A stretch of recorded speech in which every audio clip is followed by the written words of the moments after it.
आज स्टार्ट करने वाले हम लोग इलिप्स। बहुत ही अच्छा टॉपिक है और जितने भी पेपर्स होते हैं, चाहे आप एमसी एंट्रेंस का कोई भी एग्ज़ाम उठा लीजिए, टीजीटी पीजीटी उठा लीजिए, एयरफोर्स उठा लीजिए, एनडीए सीडीएस, जितने भी आपके 12th लेवल का जहाँ मैथमेटिक्स का सिलेबस पूछा जाता है वहाँ पर इलिप्स का कम से कम एक क्वेश्चन आता ही है और बहुत ही लिमिटेड क्वेश्चन है इसके, और उन्हीं लिमिटेड क्वेश्चन में से ही आपका क्वेश्चन आ जाता है पेपर में। ठीक है, तो सबसे पहले हम इसके कॉन्सेप्ट को समझते हैं, कॉन्सेप्ट के बाद इसके क्वेश्चंस को सॉल्व करेंगे और हम ज़्यादा क्वेश्चन नहीं कराएंगे, इसमें केवल इंपॉर्टेंट पार्ट को ही कराएंगे। ठीक है, तो सबसे पहले हम देखते हैं कि इलिप्स का जो फिगर होता है वो कैसा होता है, क्योंकि हम कोऑर्डिनेट पढ़ रहे हैं। कोऑर्डिनेट में जब तक आप फिगर पर फोकस नहीं होगा तब तक कोऑर्डिनेट आपको उतना अच्छे से समझ में नहीं आएगा। ठीक है, तो सबसे पहले हम सर्किल को लेते हैं। हम जैसे कि मैंने एक सर्किल बनाया हुआ है पहले से, उस सर्किल को बनाते कैसे हैं पहले इस चीज़ पे फोकस कीजिए। हम सर्किल में क्या करते हैं कि हम एक फिक्स पॉइंट लेते हैं जिसको एफ नाम मैंने यहाँ पे बोला हुआ है। तो वो फिक्स पॉइंट से हम क्या करते हैं, एक रस्सी टाइप की कुछ लेते हैं और वो रस्सी जो होती है वो फिक्स डिस्टेंस की होती है। तो उस रस्सी को हम क्या करते हैं, ऐसे ऐसे मूव करते हैं। ठीक है, इसको मैंने फिक्स रखा है और ये मूविंग पॉइंट है। ये मूविंग पॉइंट यदि ऐसे घुमाएंगे तो रस्सी की डिस्टेंस तो आपकी चेंज नहीं होगी, तो आप चेक किधर भी चले जाएँ तो वो जो डिस्टेंस रहेगी वो हमेशा सेम रहेगी, और उसी को हम लोग बोलते हैं मैथमेटिक्स में रेडियस। ठीक है, तो रेडियस हमेशा क्या रहेगी, सेम रहेगी। अब क्या करते हैं, हम थोड़ा सा डायमीटर पे आ जाते हैं। यदि मैं इस वाली रेडियस को थोड़ा पीछे बढ़ा देता हूँ तो ये जो ए और बी टोटल है ये आपकी एक रेडियस हो जाएगी। ऐसे सी और डी ये भी एक रेडियस हो जाएगी, सॉरी डायमीटर हो जाएगी। तो ये दोनों डायमीटर क्या हो जाएंगी, आपकी सेम होंगी। ठीक है, तो ए बी और इक्वल टू सी डी आप सबको साफ साफ दिख रहा होगा। अब क्या करते हैं, जैसे कि आपकी ये सपोज एक सर्कल है, यदि सर्कल को मैं ऊपर से ऐसे दबा दूँ, ठीक है, ऊपर से ऐसे दबाऊंगा तो क्या होगा, इसको जो पेरीमीटर है, पेरीमीटर तो चेंज नहीं होगा। जैसे आप रिंग पहनते हैं, रिंग को आप एक साइड में पकड़ के उसको दबा दीजिए। ठीक है, दबाएंगे तो क्या हो जाएगा, एक साइड पतला हो जाएगा तो दूसरी साइड क्या हो जाएगा, चौड़ा हो जाएगा। ठीक है, तो ऐसा कुछ फिगर आपका बन जाएगा,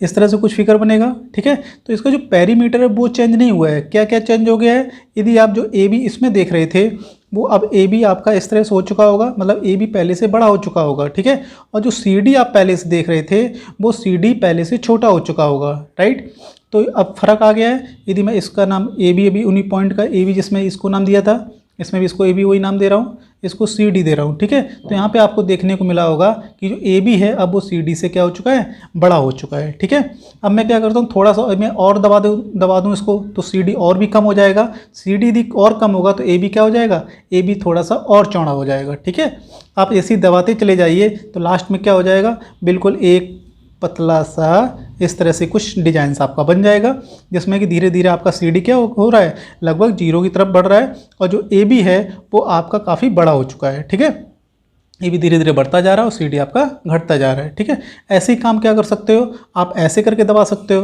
यदि ऐसे करके आप दबाएंगे तो कैसा हो जाएगा, इस तरह का फिगर हो जाएगा, मतलब जो ए बी था वो हमारा कम होता जाएगा, और जो यहाँ पे सी डी वाला है ये ए बी है आपका और ये सी डी है, तो सी डी आपका बड़ा होता जाएगा और ए बी आपका छोटा होता चला जाएगा। ठीक है, आप फिगर को जितना अच्छे से समझेंगे उतना ही जल्दी आप इलिप्स को सीख जाएंगे। तो थोड़ा सा फिर से इस चीज़ में देखते हैं। तो हो क्या रहा है कि पहले ये जो सर्किल था तो सर्किल बिल्कुल गोल गोल था। ठीक है, फिर क्या हुआ, धीरे धीरे से इसमें चपटापन आना शुरू हुआ। तो ऐसे धीरे धीरे दबाते चले जाएंगे तो उसमें क्या होगा, इस तरह से चपटापन धीरे धीरे और बढ़ता चला जाएगा। ठीक है, ये फिगर बनेगा, उसके बाद फिर ये बन जाएगा। तो वो चपटापन जो होता है उसी को मैथ में वर्ड बोलते हैं इसेंट्रिसिटी। जो इसेंट्रिसिटी होती है हिंदी में उत्केंद्रता शायद बोलते हैं, तो हम केवल इंग्लिश में आपको वर्डिंग बता रहे हैं। तो इसेंट्रिसिटी के अकॉर्डिंग ही इसका जो चपटापन होता है वो आपको बताता है कि कितना चपटापन आ रहा है। ठीक है, तो अब जो हमारा सर्किल होता है और सर्किल का चपटापन कितना होता है और इलिप्स का कितना होता है वो हम अलग अलग चैप्टर में अलग अलग पढ़ेंगे। तो यहाँ पर हम जो इसेंट्रिसिटी की बात कर रहे हैं वो इलिप्स में वो लेस देन 1 होता है। क्या होता है, लेस देन 1। इसको इसेंट्रिसिटी का जो वेरिएबल यूज करते हैं वो ई यूज करते हैं, ई लेस देन 1 होता है। आगे हम अगर और टॉपिक जो पढ़ेंगे जैसे कि मान लो हाइपरबोला पढ़ते हैं, उसमें इसेंट्रिसिटी 1 से बड़ी होती है। ठीक है, और जो सर्किल होता है इसमें जो ई की वैल्यू होती है इसेंट्रिसिटी वो आपकी होती है, सॉरी वो आपकी इसमें 0 होती है। इसेंट्रिसिटी मैं यहाँ पे लिख दे रहा हूँ, वो 0 होती है। और एक टॉपिक और बचा हुआ है आपका, क्या नाम, पैराबोला। पैराबोला में जो इसेंट्रिसिटी होती है पैराबोला, उसमें एसेंट्रिसिटी इक्वल टू 1 होती है, ठीक है। तो पैराबोला में कितनी हो जाएगी, 1 होती है, सर्किल में 0 होती है, एलिप्स में लेस देन 1 होती है, हाइपरबोला का मैं यहीं पे लिख दे रहा हूँ,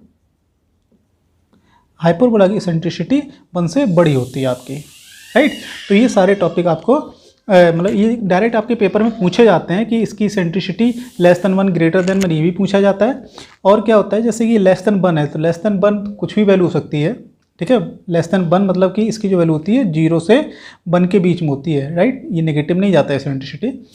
तो जैसे कि 1/, किसी एलिप्स की 1/2 होगी, किसी की 1/3 होगी, किसी की 1/9 होगी, ठीक है। यह कहने का मतलब 0.2, 0.3, और जैसे कि √2 यदि बोला जाए तो इसकी वैल्यू कितनी होती है, 1.41। तो ये एसेंट्रिसिटी किसकी हो सकती है, हाइपरबोला की हो सकती है। यदि मैं 1/√2 की बात करूँ तो ये कितना हो जाएगा, 1/1.41। तो इसकी जो वैल्यू है वो 1 से छोटी है, तो ये किसकी हो जाएगी, ये एलिप्स की हो जाएगी आपकी, ठीक है। तो ऐसे ही एसेंट्रिसिटी के बेस पे भी आपके क्वेश्चन पूछे जाते हैं। एसेंट्रिसिटी कैसे निकालते हैं वो आगे हम फॉर्मूले पढ़ेंगे और कॉन्सेप्ट क्लियर करेंगे। आगे देखते हैं, आगे जैसे कि मैंने आपका एक एलिप्स इस तरह से बना दिया था। अब एलिप्स में क्या हुआ कि ये वाली जो साइड थी, मतलब यहाँ से A टू B वाली, ये बड़ी हो गई है, और यहाँ पे जो ये C से D वाली थी वो आपकी छोटी हो चुकी है। मान लो ये A टू B लिख दे रहा हूँ, ये C टू D लिख दे रहा हूँ। तो ये जो है वो कम ज़्यादा हो चुकी है, सर्किल में बराबर थी। तो जो AB ये वाली जो लाइन है, अब इसको मेजर एक्सिस की तरह ट्रीट किया जाएगा, मतलब इसको मेजर एक्सिस बोला करेंगे, और जिस पे आपकी ये वाली साइड कम है उसको माइनर एक्सिस बोला करेंगे, ठीक है। तो मैं यहाँ पे लिख दे रहा हूँ, तो जिसकी ज़्यादा होगी वो मेजर एक्सिस कहलाएगा, और जिसकी कम होगी वो क्या कहलाएगा, माइनर एक्सिस होगा, ठीक है। तो एक चीज़ और समझिएगा कि मेजर एक्सिस और माइनर एक्सिस आपस में यहाँ पर कितने डिग्री का एंगल बना रहे हैं, 90 डिग्री का। तो हमेशा ध्यान रखिएगा कि जो मेजर एक्सिस होगा माइनर एक्सिस से हमेशा कैसा होगा, परपेंडिकुलर होगा। ये आपसे डायरेक्ट नहीं पूछा जाता है, लेकिन कई बार क्या होता है कि हम क्वेश्चन सॉल्व करते हैं और क्वेश्चन जैसे आपको मेजर एक्सिस दिया हुआ है और ऑप्शन में पूछा जा रहा है कि आप माइनर एक्सिस बताइए, तो कम से कम इस रिजल्ट का यूज करके आप कुछ ऑप्शन को गलत कर सकते हैं, ठीक, राइट। तो गलत कर देंगे, सपोज आपके 3 ऑप्शन ही गलत हो गए तो एक ऑप्शन अपने आप बच गया, बचेगा, तो आपका क्या हो जाएगा, माइनर एक्सिस हो जाएगा। ये कई बार बहुत यूज का होता है, ठीक है। तो इस चीज़ को याद रखिएगा। तो मेजर एक्सिस माइनर एक्सिस हमेशा एक दूसरे से क्या होते हैं, परपेंडिकुलर होते हैं। इस चीज़ को नोट कर लीजिए। एक चीज़ क्लियर हो गई। दूसरा और क्या चीज़ है कि इसमें इसेंट्रिसिटी की हम बात कर रहे थे, तो इसेंट्रिसिटी क्या होती है आपकी, ई, यहाँ पे फिर से मैं लिख दे रहा हूँ, पहले भी बता चुका हूँ। तो इसेंट्रिसिटी हमेशा क्या होती है, लेस देन 1 होती है और 0 से बड़ी होगी, ठीक है। तो इसेंट्रिसिटी हमेशा इसकी 0 से 1 के बीच में होती है। इक्वल दोनों जगह नहीं लगेगा। यदि ई इक्वल हो गया, ई इक्वल टू 0 हो गया तो वो दूसरा आपका फिगर बनाएगा, ई इक्वल टू 1 हो गया तो वो दूसरा फिगर बनाएगा। ई इक्वल टू 0 आपका सर्किल बनाता है और ई इक्वल टू 1 आपका पैराबोला बनाता है, ठीक है। तो इस चीज़ को याद रखिएगा। और कुछ पॉइंट्स इसमें मुझे अभी नज़र नहीं आ रहे हैं, मैं आगे और भी पढ़ाऊँगा, उसके साथ मैं डिस्कस करता जाऊँगा। आगे इसमें देखता हूँ जो क्वेश्चंस हमारे बनते हैं, तो क्वेश्चन के अकॉर्डिंग जो एलिप्स की इक्वेशंस बनेगी वो किस किस तरह की आती हैं, ठीक है। तो उनको हम अलग अलग थोड़ा सा क्लासीफाई कर लेते हैं, तो उन्हीं के अकॉर्डिंग हम अलग अलग पढ़ेंगे। तो क्लासीफिकेशन हो जाने से हमारा जो पढ़ने का तरीका है वो थोड़ा सा और क्लियर हो जाता है और क्वेश्चन आराम से हैंडल हो जाता है। तो पहले हम देखते हैं कि जैसे कि आपने ये एक्सिस होती है, ये एक्स एक्सिस होता है और ये वाई एक्सिस होता है, ठीक है। तो यदि हमारा एलिप्स इस तरह से कुछ बन रहा है, इस तरह से, मतलब कि जो मेजर एक्सिस है वो किस पे आ रही है, एक्स एक्सिस पे आ रही है, और जो माइनर एक्सिस है वो किस पे आ रही है, वाई एक्सिस पे आ रही है, ठीक है। तो हम पहला टाइप इस तरह का पढ़ेंगे, ये हमारा टाइप 1 होगा। तो टाइप 2 होगा, उसमें क्या पढ़ेंगे कि ये इस तरह से होगा, ठीक है। इसमें क्या दिखाई दे रहा है आपको, ये जो मेजर एक्सिस है वो किस पे चली जा रही है, वाई एक्सिस पे जा रही है, और जो माइनर एक्सिस है वो हमारी एक्स एक्सिस पे आ रही है, ठीक है। तो यहाँ पे मैं लिख भी दे रहा हूँ, ये एक्स जो है वो आपका कौन से एक्सिस का काम कर रही है, मेजर एक्सिस का, और जो वाई है वो आपका माइनर एक्सिस का काम कर रही है, ठीक है। तो ये टाइप 1 हो गया।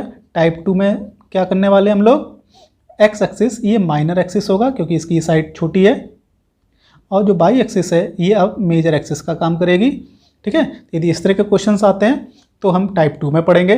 फिर टाइप 3 क्या कहता है हमारा, टाइप 3 ये कहता है, अच्छा दूसरा चीज़ क्या है कि वाई एक्सिस और एक्स एक्सिस ये ही माइनर और मेजर एक्सिस होने चाहिए, ठीक है। तो टाइप 3 में क्या डिफरेंस आएगा, जैसे ये हमारा एक्स एक्सिस है और ये वाई एक्सिस है, ठीक है। ये एक्स हो गया, ये वाई हो गया हमारा।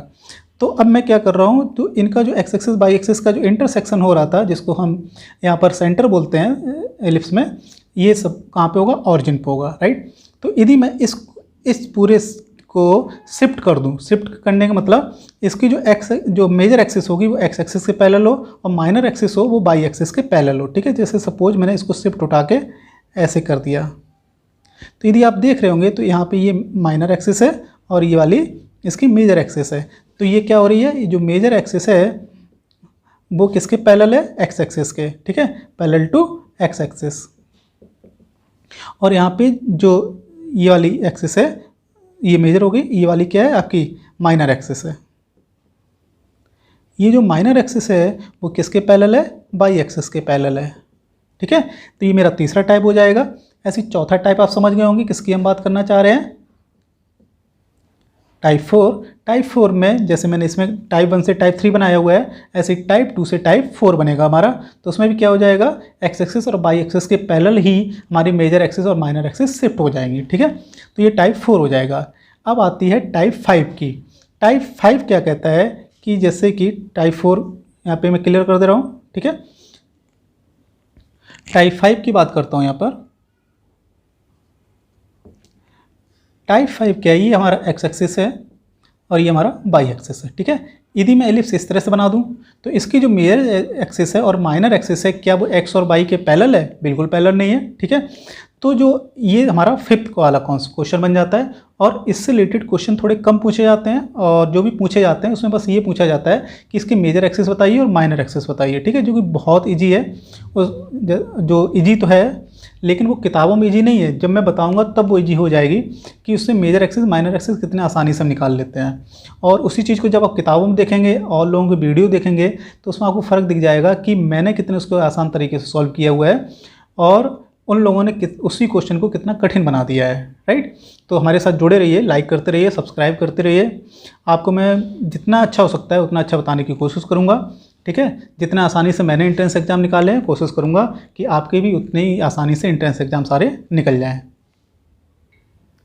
इसमें आगे मैं क्या देखूँगा, अभी तक मैंने आपको केवल फिगर बताए हुए हैं, कैसे कैसे फिगर होते हैं और क्वेश्चन के जो टाइप होंगे वो किस फिगर पर बेस होंगे, ठीक है। तो वो बेस्ड क्वेश्चन के हिसाब से मैंने आपको क्या कर दिया, पार्टीशंस कर दिए हैं, अलग अलग क्लासिफिकेशंस कर दिए हैं। आगे हम जो पढ़ने वाले हैं वो अब मैं एक्चुअली एलिप्स के कॉन्सेप्ट बताने वाला हूँ बिल्कुल स्टार्टिंग से, ठीक है।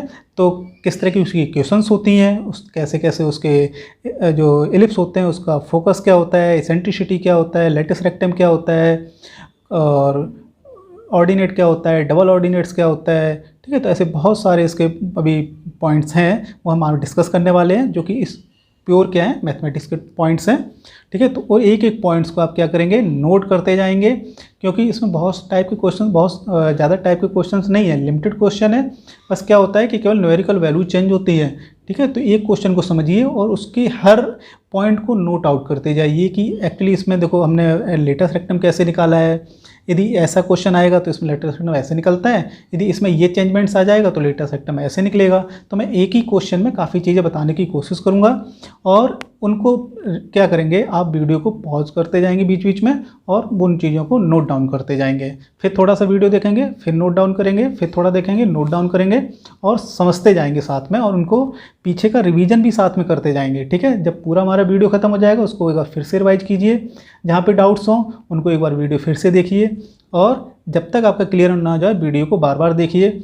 मुझे पूरी उम्मीद है इस वीडियो को देखने के बाद एलिप्स का कभी भी क्वेश्चन आपका रुकेगा नहीं, पेपर में 100% गारंटी के साथ हो जाएगा। स्टार्ट करता हूँ एलिप्स का मेन पॉइंट्स।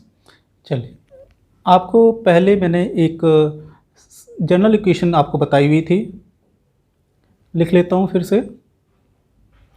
जनरल इक्वेशन क्या है हमारी, ax² plus 2hxy plus by² plus 2gx plus 2fy plus c equal to 0। ये हमारी जनरल इक्वेशन है। इस जनरल इक्वेशन में जो a b c f g h जो इनकी वैल्यू हैं, ये इन्हीं वैल्यू पे डिपेंड होता है कि हमारा जो ये इक्वेशन सर्किल को रिप्रेजेंट करेगा, पेयर ऑफ स्ट्रेट लाइन को शो करेगा, या हाइपरबोला को शो करेगा, या पैराबोला को शो करेगा। तो ये डिफरेंट टाइप के क्या आपके फिगर्स इसमें बनेंगे। तो ये मतलब किस फिगर का लोकस है ये आपको डिपेंड करेगा ABC FGH की वैल्यू पर, ठीक है। तो अब इस पर एक आगे क्या करते हैं, एक मैंने ये भी बताया था, एक डेल्टा मैंने निकालना सिखाया था आपको। तो डेल्टा होता है वो होता है ABC plus 2FGH minus AF square minus BG square minus CH square, ठीक है। डेल्टा इक्वल टू मैंने ये आपको पहले बताया हुआ था, और दूसरा मैंने इस डेल्टा को एक डिटरमिनेंट की फॉर्म में भी बताया हुआ था, तो उस चीज़ को भी यहाँ पे देख लीजिएगा। इसको मैं कैसे लिखता हूँ, थोड़ा सा ट्रिक बेस्ड है ये। ABC क्या हुआ, ABC। अब FGH है, तो यहाँ पर भी FGH उल्टा यूज किया गया, ABC इधर से है, FGH इधर से है, और इसी वजह से डिटरमिनेंट के हिसाब से ही इसमें FGH यूज किए गए हैं। FGH यूज करना चाहते थे इधर से भी कर सकते थे, ठीक है। ये वेरिएबल है, कुछ भी यूज कर सकते थे, लेकिन ये डिटरमिनेंट प्रॉपर वे से बनी रहे, इसकी वजह से इन्होंने FGH इस वे से यूज किए हुए हैं। तो यहाँ से देखिएगा FGH, जैसे इसमें लिखे हुए हैं ऐसे यहाँ से भी इसको लिखेंगे FGH, लिख दिया, राइट। अब देखो इसको सॉल्व कैसे करते हैं, थोड़ा ये भी याद रखिएगा। ABC तीनों मल्टीप्लाई ABC लिखा हुआ है, FGH 1 मल्टीप्लाई FGH 2 मल्टीप्लाई, तो कितना हो गया 2FGH। तो इतना वर्क हो गया। इसके बाद अब तीनों पीछे माइनस में आएंगे, जो A है वो अपने सबसे दूर वाले के साथ पेयर बनाएगा, AF स्क्वायर, राइट।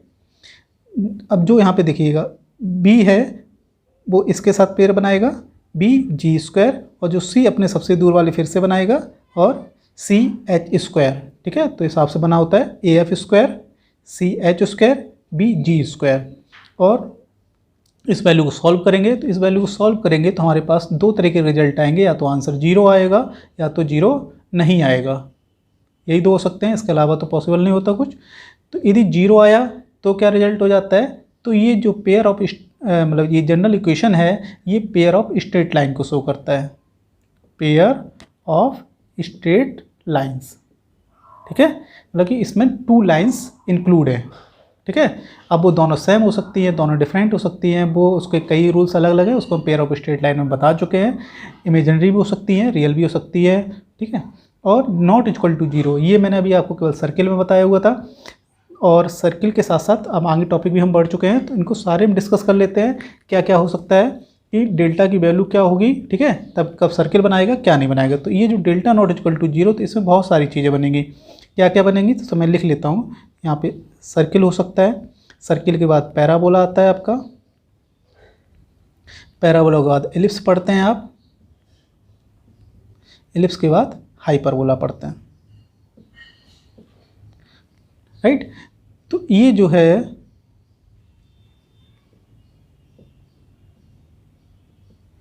समझ गए, नॉट इक्वल टू 0 है, तो ये 4 फिगर पॉसिबल है। यदि ये 4 फिगर पॉसिबल है तो फिर आगे मैं कैसे डिसाइड करूंगा कि सर्किल है, पैराबोला है, एलिप्स है या हाइपरबोला है, ठीक है। जो सर्किल होता है उसकी कंडीशन क्या होती है, जो A और B के कोफिशिएंट हैं इक्वल होने चाहिए, मतलब कि AX स्क्वायर और BY स्क्वायर, जो ये वाला टर्म्स है, ये दोनों के जो कोफिशिएंट है वो सेम होने चाहिए। यदि यहाँ पे 2 है तो यहाँ पर भी 2 होना चाहिए, यदि यहाँ पे 1 है तो यहाँ पर भी 1 होना चाहिए, एक पॉइंट। दूसरा क्या चीज़ है कि यहाँ पे जो XY का जो टर्म है वो नहीं आना चाहिए, वो नहीं आने का मतलब H की वैल्यू क्या होनी चाहिए, 0 होनी चाहिए। कंडीशन याद हो गई आपको, ठीक है, पहले से ही याद थी। आगे हम पढ़ते हैं पैराबोला के बारे में। पैराबोला क्या कहता है कि हम H स्क्वायर की जो वैल्यू है वो AB के इक्वल होनी चाहिए, ठीक है। केवल एक कंडीशन आपके लिए यहाँ पर कि H स्क्वायर की वैल्यू A इंटू B के बराबर होनी चाहिए, ठीक है। और थोड़ा सा ये भी लिखते जा रहा हूँ कि ये जो मैं ये लिख रहा हूँ ये इसकी कोई कंडीशन नहीं है, मैं थोड़ा याद करने के लिए बता दे रहा हूँ कि E की वैल्यू इसमें 0 होती है, इसमें E की वैल्यू क्या होती है 1 होती है, इसको याद कर लीजिएगा, ठीक है। डिसाइड तो केवल यहीं से हो जाएंगे, मैं केवल याद करने के लिए बता रहा हूँ। यहाँ पर जो होता है वो H स्क्वायर की जो वैल्यू होती है वो AB से छोटी होती है, ठीक है। और इसमें जो H स्क्वायर की वैल्यू होती है हाइपरबोला में AB से बड़ी होती है। तो यहाँ इन कंडीशन के साथ आपको क्लियर हो गया कि डेल्टा नॉट इक्वल टू 0 होना चाहिए, और उसके साथ यदि ऐसी इसी कंडीशन है तो फिर ये एक सर्किल, पैराबोला, एलिप्स या हाइपरबोला बनाएंगे, ठीक है। इसको साथ में याद कर लीजिए, E equal to 0, E greater than equal 1, और एलिप्स में E लेस देन 1 और 0 से बड़ा होना चाहिए, ये याद करना है आपको। और यहाँ पर E ग्रेटर देन 1 होना चाहिए, राइट। तो ये चारों चीज़ें याद हो गई। ये पूरा जो फिगर लिखा हुआ है ये यदि याद है तो आपका समझ लो कि आपका 50% काम यहीं से ख़त्म हो जाता है, कि हमें चीज़ें मतलब समझ में आने लगती हैं कि एलिप्स, हाइपरबोला वगैरह कैसे क्लासीफाइड होंगे। इतना क्लियर हो गया आपको? अब स्टार्ट करने वाले हैं इलिप्स के मेन क्वेश्चन। सबसे पहले हम जो पढ़ेंगे वो पढ़ेंगे टाइप 1। टाइप 1 मैंने आपको बताया था कि उसका फिगर किस तरह से बनता है, तो उसकी अब इक्वेशन देखने वाले हैं। उसकी जो मेन इक्वेशंस होती हैं वो इस तरह से बनती हैं, x square upon a square plus y square upon b square equal to 1। ठीक है, ये जो इक्वेशन है वो टाइप 1 टाइप 2 ये दोनों की है, टाइप 1 टाइप 2 की। अब ये टाइप 1 इसमें से कौन सा होगा, टाइप 2 कौन सा होगा, वो डिपेंड करेगा ए स्क्वायर और बी स्क्वायर पर। ठीक है, ये स्टैंडर्ड फॉर्म है टाइप 1 टाइप 2 की। तो इसमें क्या होता है कि टाइप 1 जो होता है इसमें जो ए की वैल्यू होती है वो बी से बड़ी होती है, कहने मतलब ए स्क्वायर की वैल्यू बी स्क्वायर से बड़ी होती है। ठीक है, मतलब ये वाला पार्ट जो यहाँ पे लिखा होगा ए स्क्वायर वो बड़ा होगा, बी स्क्वायर छोटा होगा। ठीक है, तो ये टाइप 1 के क्वेश्चन मुझे इसमें पढ़ने हैं। और टाइप 2 में क्या होगा कि जो ए स्क्वायर छोटा होगा, बी स्क्वायर आपका बड़ा होगा। ठीक है, या कहने का मतलब ए आपका छोटा होगा, बी आपका बड़ा होगा। ठीक है, तो आप ये पहचान लेंगे। एग्जाम्पल भी लिखता हूँ मैं, x square upon 9 plus y square upon 4 equal to 1। ये जो स्टैंडर्ड फॉर्म है दोनों जगह प्लस होना चाहिए, ये चीज़ ध्यान रखना, और इक्वल टू 1 होना चाहिए यहाँ पर। इसके अलावा कुछ भी हुआ तो फिर मुझे उसको मैनेज करके बाद में चेक करते हैं, मतलब इसको फॉर्म में हम चेंज कर लेते हैं। चेंज करने के बाद हम चेक करते हैं, जैसे सपोज यदि यहाँ पे 4 है तो क्या करूँगा, यहाँ पे दोनों तरफ क्या करेंगे 4 से डिवाइड कर देंगे, तो 4 यहाँ पे इनके साथ एडजस्ट हो जाएगा। ठीक है, तो यहाँ पे मुझे हमेशा 1 रखना है, इस चीज़ का ध्यान रखिएगा। तो यहाँ पे यदि आप देख रहे होंगे तो यहाँ पे जो ए स्क्वायर मतलब ये वाला पार्ट, मतलब एक्स स्क्वायर के साथ जो पार्ट आया है वो बड़ा है, वाई स्क्वायर के साथ जो आया है वो छोटा है। ठीक है, तो एक्स स्क्वायर वाला पार्ट यदि बड़ा है और वाई स्क्वायर वाला छोटा है तो ये चीज़ आपको दिख रही होगी साफ साफ। यदि ऐसा है तो इसमें क्या हो जाता है कि जो मेजर एक्सिस है वो हमारी बड़ी होती है, माइनर एक्सिस छोटी होती है। ठीक है, इस वाले केस में क्या होगा, एग्जाम्पल देख लेता हूँ। एक्स स्क्वायर अपॉन सपोज 9 लिखा हुआ है and y square upon 16 equal to 1। यहाँ पे 1 होना चाहिए, जी बता चुका हूँ मैं। तो यहाँ पे यदि देख रहे होंगे एक्स स्क्वायर के साथ वैल्यू कम है, वाई स्क्वायर के साथ वैल्यू बड़ी है। ठीक है, तो यहाँ पे क्या हो जाएगा, मेजर एक्सिस ये वाली हो जाएगी, माइनर एक्सिस ये वाली हो जाएगी, तो टाइप 2 बन जाता है हमारा। ठीक है, तो ए स्क्वायर यहाँ पे क्या होगा, बी स्क्वायर से छोटा होगा। तो यदि ऐसा है तो फिगर कैसे बनेंगे इसके, तो टाइप 1 मैं बता चुका हूँ।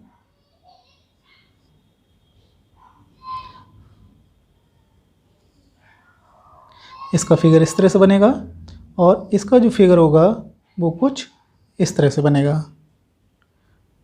ठीक है, तो इतनी बात क्लियर हो गई, टाइप 1 और टाइप 2 के फिगर कैसे बनेंगे, इस चीज़ को आप नोट कर लीजिए। अब मैं क्योंकि बहुत सारी चीज़ें आपको बताने वाला हूँ, क्या क्या बताने वाला हूँ उस चीज़ को देख लीजिए कि इसमें सेंटर क्या होता है, वर्टिसेस क्या होती हैं, फोकस क्या होते हैं, मेजर एक्सिस क्या होता है, माइनर एक्सिस क्या होता है, और वो मेजर एक्सिस माइनर एक्सिस की इक्वेशंस क्या होती हैं, और हम डायरेक्ट्रिक्स पढ़ेंगे, सेंट्रिसिटी पढ़ेंगे, और लेंथ ऑफ लेटरल रेक्टम पढ़ेंगे।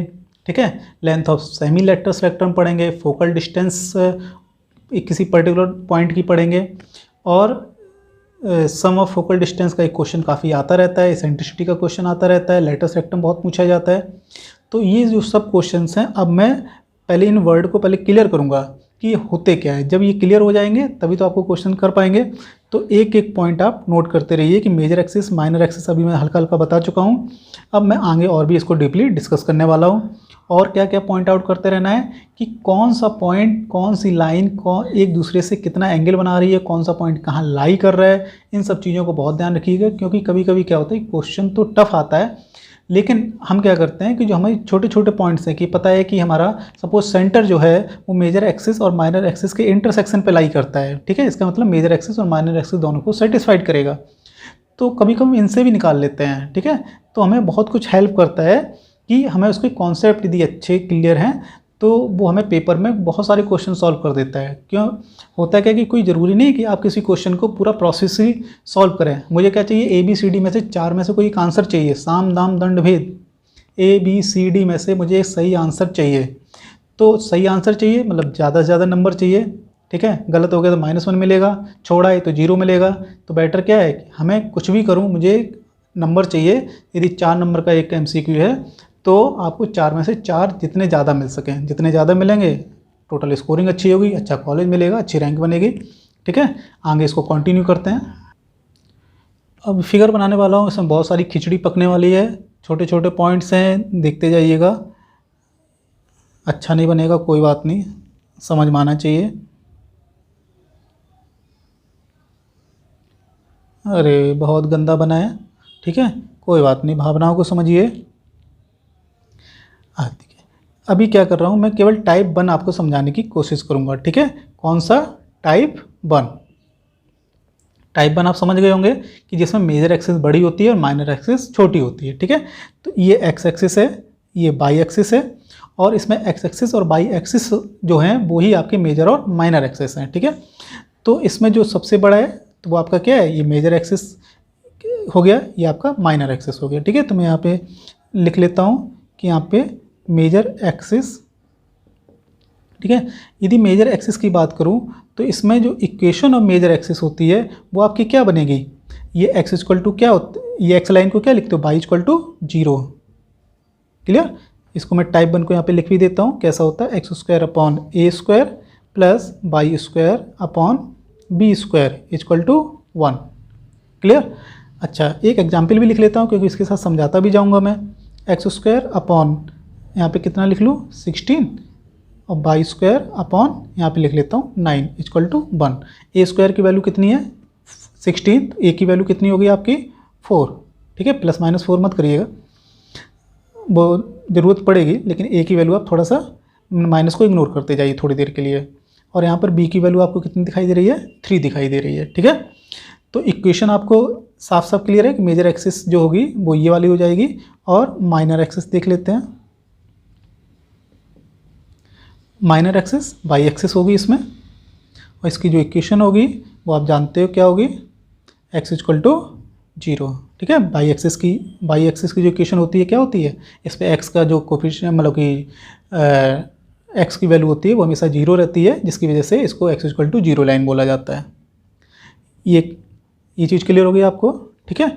अच्छा, दूसरा क्या करते हैं कि और पूछा जाता है length of major axis, length of major axis, ठीक है। अब लेंथ ऑफ मेजर एक्सिस, ये तो एक्स एक्सिस जो है वो तो इनफाइनाइट लेंथ की है, ठीक है। आप सब लोग जानते हो कि कहाँ से शुरू होती है, माइनस इनफाइनाइट से शुरू होती है और प्लस इनफाइनाइट तक जाती है।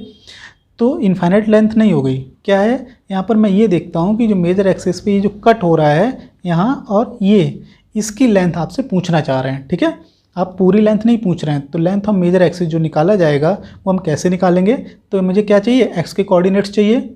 एक्स की यदि मैं कोऑर्डिनेट्स चाहिए तो यहाँ पे क्या करूँगा, y equal to 0, y equal to 0 यदि हो जाएगा तो क्या बचेगा हमारे पास, x square upon a square equal to 1, ठीक है। तो x square equal to a square हो जाएगा, तो एक्स की वैल्यू क्या हो जाएगी, प्लस माइनस ए। तो ये वाला जो कोऑर्डिनेट होगा वो a, 0 हो जाएगा, और ये वाला जो कोऑर्डिनेट है वो माइनस a, 0 हो जाएगा, ठीक है। इसको बोलते हैं ए डैश पॉइंट, और इसको बोलते हैं ए। मोस्टली किताबों में ये लिखा रहता है, ठीक है। जब मैं पेपर में सॉल्व करूँगा तो ए डैश से हमें कोई मतलब नहीं, हमें कोऑर्डिनेट्स मेन मतलब रहते हैं। तो हमारे पता चल गया। और अच्छा, ये वाला जो होता है इसको सेंटर बोला जाता है, क्या बोला जाता है, सेंटर। सेंटर की स्पेलिंग क्या होती है पता नहीं।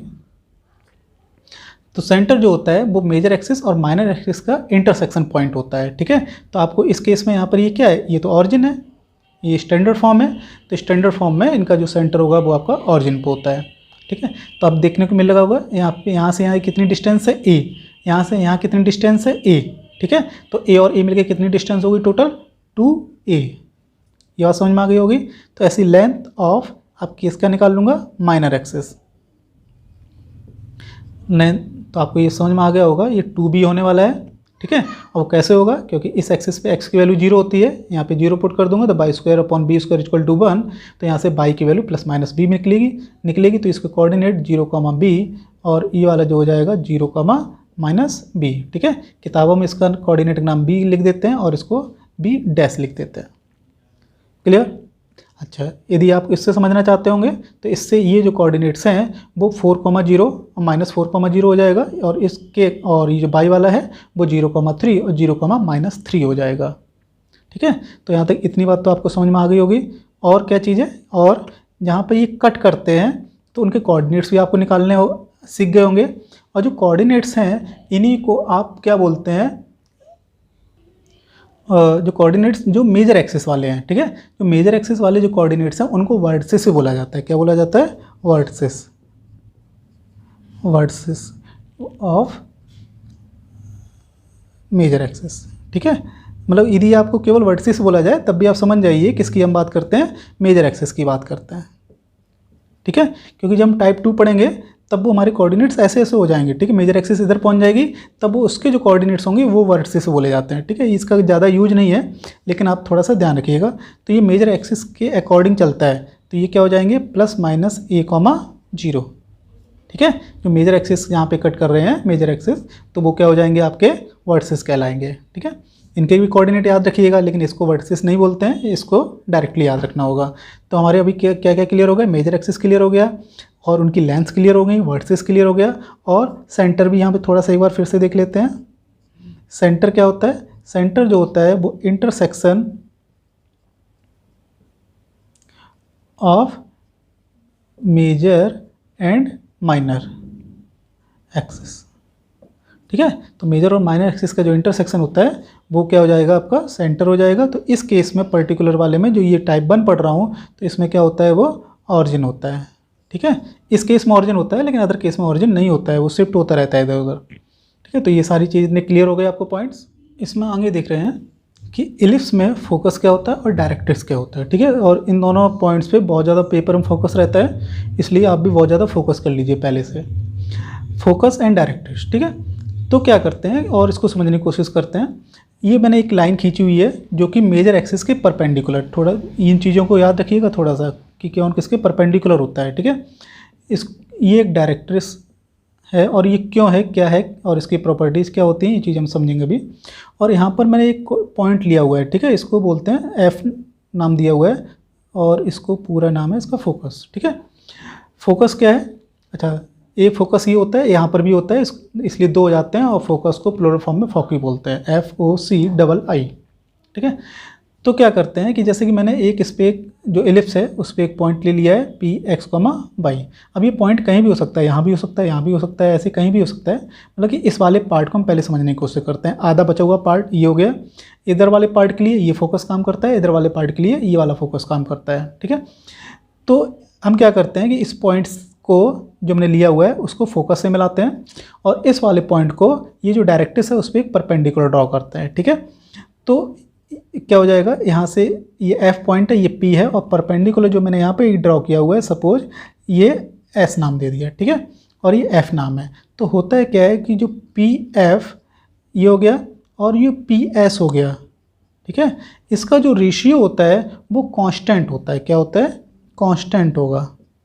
मतलब कहने का मतलब सपोज दिस अपॉन दिस मान लो 1/2 आ रहा है, तो मान लो एक मैंने पॉइंट दूसरा यहाँ पे ले लिया, मान लो इसका नाम P है, तो मैं ये डिस्टेंस निकालूंगा और यहाँ से एक परपेंडिकुलर में ड्रा करूंगा यहाँ पर, ठीक है। तो ये डिस्टेंस और ये डिस्टेंस का जो रेशियो होगा वो फिर से कांस्टेंट आएगा, मतलब उतना ही आएगा जितना कि पहले आया हुआ था, ठीक है। पहले सपोज 1/2 आया था तो नेक्स्ट टाइम भी 1/2 ही आएगा, ठीक है। तो ये इसकी प्रॉपर्टी भी होती है इलिप्स की। और जो ऐसा देखो ये पॉइंट्स हर कोई ये नहीं कर पाएगा कि मान लो ये वाला पॉइंट मैंने सपोज यहाँ पे ले लिया, तो ये इस चीज़ तब ट्रू नहीं हो पाएगा। तो इसलिए जो फोकस होता है तो फोकस ही होता है और वो यूनिक होता है, ठीक है। इस वाले पार्ट के लिए यूनिक होगा, इस वाले पार्ट के लिए भी यूनिक होगा, एक सिंगल पॉइंट ही मिलेगा, ठीक है।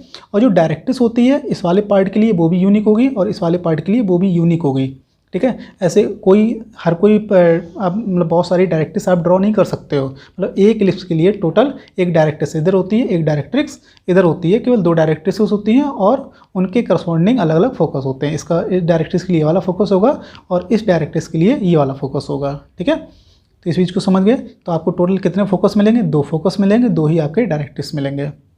और जो कांस्टेंट वैल्यू होती है इसी को बोला जाता है E, ठीक है। क्या बोला जाता है, E। तो दिस मतलब ये डिस्टेंस और ये परपेंडिकुलर डिस्टेंस का जो रेशियो होता है वो E मतलब इसेंट्रिसिटी, जो हम पहले से डिस्कस कर चुके हैं, ठीक है। इसी को शॉर्ट फॉर्म में क्या बोलते हैं, E बोलते हैं। और ये आपका बहुत ही यूजफुल है और इस पर आपके क्वेश्चन आते हैं पेपर में, तो इस चीज़ को याद रखिएगा, ठीक है। अच्छा, अब क्या कर लेते हैं, जो फोकस है उसका कोऑर्डिनेट क्या है और डायरेक्ट्रिक्स है क्योंकि वो एक लाइन है तो लाइन की इक्वेशन क्या है। जो फोकस होता है तो यहाँ पे 2 हो जाएंगे, तो इसलिए फोकस लिख दे रहा हूँ। तो ये होते हैं +-AE, 0, ठीक है। ये वाला जो होगा, ये वाला मैं यहाँ पे लिख दे रहा हूँ, ये AE, 0 होगा और ये वाला -AE, 0 होगा। ये बात क्लियर हो गई। और जो डायरेक्ट्रिक्स होता है ये क्या है, ये किसके पैरेलल है, वाई एक्सिस के पैरेलल है। तो वाई एक्सिस की इक्वेशन कैसे लिखते हो, x इक्वल टू 0। तो अब जो वाई एक्सिस के पैरेलल जो होती है तो उनको x इक्वल टू लिखा जाता है और ये होता है a अपॉन ई। और ये वाली जो लाइन होगी वो x इक्वल टू माइनस का a अपॉन ई। ये इन दोनों डायरेक्ट्रिक्स की इक्वेशन हो गई आपकी, ठीक है। तो यहाँ पे मैं लिख दे रहा हूँ जो डायरेक्ट्रिक्स हैं उनकी जो इक्वेशंस हैं वो हैं हमारी x equal to plus minus a upon e, ठीक है। तो दो फोकस हो गए आपके पास और दो डायरेक्ट्रिक्स हो गई। तो ये फोकस और डायरेक्ट्रिक्स इक्वेशन आपके पेपर में काफ़ी पूछा जाता है, तो यहाँ पे मैं इंपॉर्टेंट लिख दे रहा हूँ, ठीक है। अब जैसे मैं एग्जाम्पल लिख रहा हूँ, जैसे कि x square upon 16 plus y square upon 4 equal to 1। यदि ये दे रखा है तो इस क्वेश्चन के लिए आप क्या फाइंड आउट करना है, फोकस फाइंड आउट करना है, ठीक है। तो फोकस फाइंड आउट करना है तो आपको तो ए तो पता चल गया कि ए आपका यहाँ पे कितना आ जाएगा, 4 आ जाएगा, लेकिन ई आपको नहीं पता है। तो अब ई कैसे निकालते हैं वो हम नेक्स्ट क्लीनिंग में पढ़ते हैं। तो ई कैसे फाइंड आउट कर लेते हैं, ई मतलब इसेंट्रिसिटी,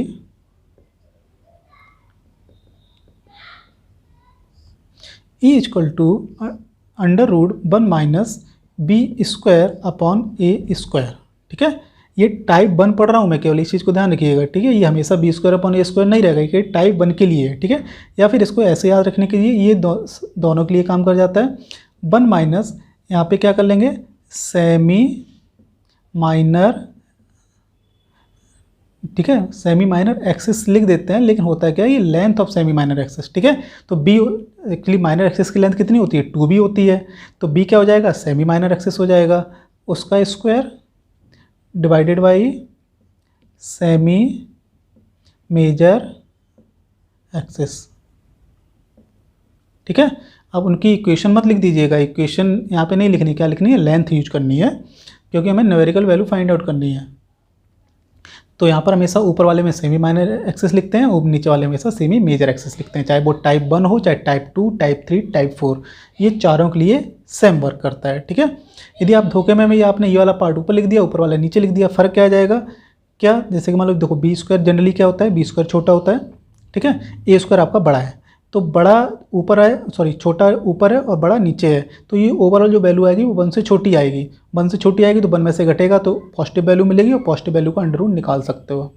यही थी, कहीं ऐसा कर दिया आपने, ऊपर बड़ी वैल्यू यूज कर ली, नीचे छोटी वैल्यू यूज की, तो ये वैल्यू 1 से बड़ी आ जाएगी और जब 1 में से घटाओगे तो नेगेटिव वैल्यू मिलेगा और नेगेटिव वैल्यू का आप under root value find out नहीं कर सकते हो, मतलब कि आप कॉम्प्लेक्स में चले जाओगे, ठीक है। इमेजिनरी रूट्स मिलेंगे तो इमेजिनरी नंबर मिलने के कारण फिर इसेंट्रिसिटी आपको फाइंड आउट नहीं कर सकते हो, जबकि इसेंट्रिसिटी आपकी क्या होती है, रियल होती है, ठीक है। ये आपकी कॉम्प्लेक्स यहाँ पर नहीं चलेगा, क्योंकि इसकी इसेंट्रिसिटी यूनिक होती है और वो 0 से 1 के बीच में लाई करती है, आपको पता है, ठीक है। फिर से रिवाइज कर लीजिए, ई क्या होता है, 0 और 1 के बीच में लाई करता है। तो ई फाइंड आउट करना सीख गए। तो जैसे मैं एग्जांपल बार बार लिख रहा हूँ कि x square upon 16 plus y square upon कितना ले रहा था, 9 ले रहा था, इक्वल टू 1। तो यदि मैं इसेंट्रिसिटी से फाइंड आउट करना हो तो मैं क्या करूँगा, 1 माइनस यहाँ पे b square upon a square है, ठीक है, तो सीधा 9 upon 16, this is equal to 16 में 16 माइनस 9 7 बचेगा upon 16, this is under root 7 upon 4, clear. तो ये आपकी क्या निकल के आ गई, इसेंट्रिसिटी। तो ये पेपर में यही पूछा जाता है कि एक इक्वेशन आपको सिंपल सी दे रखी होती है, आप इसेंट्रिसिटी फाइंड आउट करके बताइए, ठीक है। या जैसे उन्होंने लिख दिया suppose x square plus y square, sorry x square plus 2 y square equal to उन्होंने लिख दिया सपोज 4, ठीक है। तो आप पहले बात तो यहाँ पे 1 होना चाहिए, तो इसको क्या लिख लेंगे, एक्स स्क्वायर अपॉन 4 को डिवाइड कर देंगे और ये हो जाएगा वाई स्क्वायर, देखो 2 से कट जाएगा, दिस इक्वल टू 1। यदि मुझे इसकी इसेंट्रिसिटी फाइंड आउट करनी होगी तो e equal to under root 1 minus, कौन छोटा है, 2, 4 बड़ा है, तो 2 अपॉन 4, तो इसको सॉल्व कर लेंगे तो 1/2 ही बचेगा, तो कुल मिला के 1/√2, ठीक है। और ये जो क्वेश्चन मैंने लिखा हुआ है ये पेपर में कई बार आया हुआ है, तो इस चीज़ को कैसे निकालते हैं इसेंट्रिसिटी समझ में आ गई होगी। तो क्या क्या आपके समझ में आ गया है, फोकस कैसे निकालते हैं, लेटस रेक्टम कैसे लेटस रेक्टम भी नहीं पढ़ाया, डायरेक्ट्रिक्स कैसे निकालते हैं, इसेंट्रिसिटी कैसे निकालते हैं।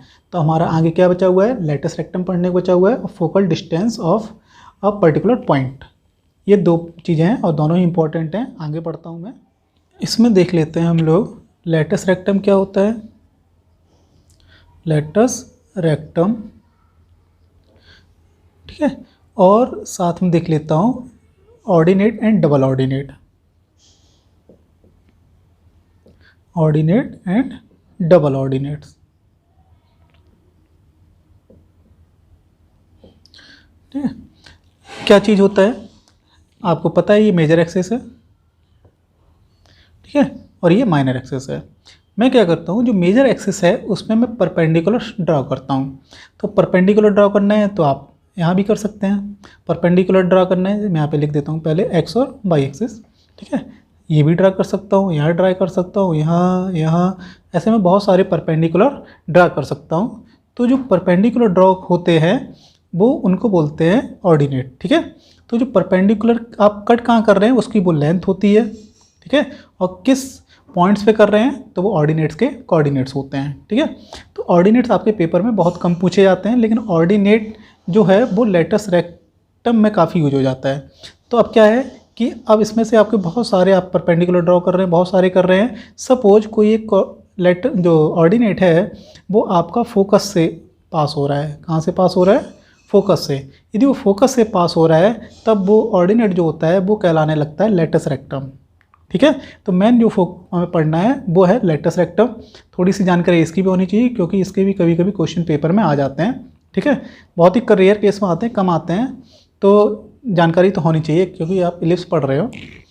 तो लेटस रेक्टम क्या होगा ये बात समझ में आ गया होगा कि एक परपेंडिकुलर लाइन होती है, ठीक है। अब ये वर्ड नहीं जानते कोई बात नहीं, लेटस रेक्टम को आप समझ लीजिए। जो लेटस रेक्टम होता है वो एक परपेंडिकुलर लाइन होती है, किसके? मेजर एक्सिस के। ये बहुत इंपॉर्टेंट है क्योंकि आप क्वेश्चन को सॉल्व करने में हेल्प मिलेगी। और ये पास कहाँ से होता है? फोकस होता है, ठीक है। तो जैसे यदि यहाँ से पास हो रहा है तो ऐसे इधर से भी हो सकता है, ठीक है। तो यहाँ से भी ये एक फोकस हो, ठीक है। तो लेटस रेक्टम आपके दो बनते हैं और दोनों की जो लेंथ होगी वो हमेशा सेम होगी। तो लेंथ हमेशा पूछी जाती है। तो लेंथ जो होती है वो काफ़ी इंपॉर्टेंट है, ये होती है 2b² a। ये किस केस में हम लोग पढ़ रहे हैं? टाइप 1 के लिए ही पढ़ रहे हैं। ये चीज़ ध्यान रखिएगा कि जब टाइप 2 आएगा तब हम अलग से बात करेंगे, ठीक है। तो ये लेंथ जो होती है 2b² a।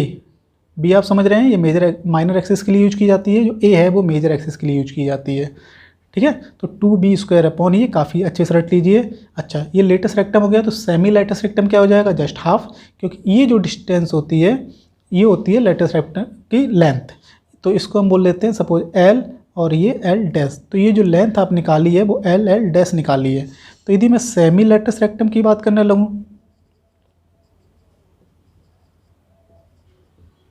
ठीक है, तो सेमी लेटस रेक्टम जो होगा वो L से लेके दिस, तो इतनी आधी डिस्टेंस, ठीक है, या फिर आधी डिस्टेंस ये नीचे वाली, तो इस कोई भी होगी वो सेमी कहलाएगी। तो उसकी जो लेंथ हो जाएगी वो कितनी रह जाएगी? b²/a। क्लियर? तो जो लेटस रेक्टम है आपको क्या क्या समझ में आया? एक तो फोकस से पास होता है, पहला पॉइंट।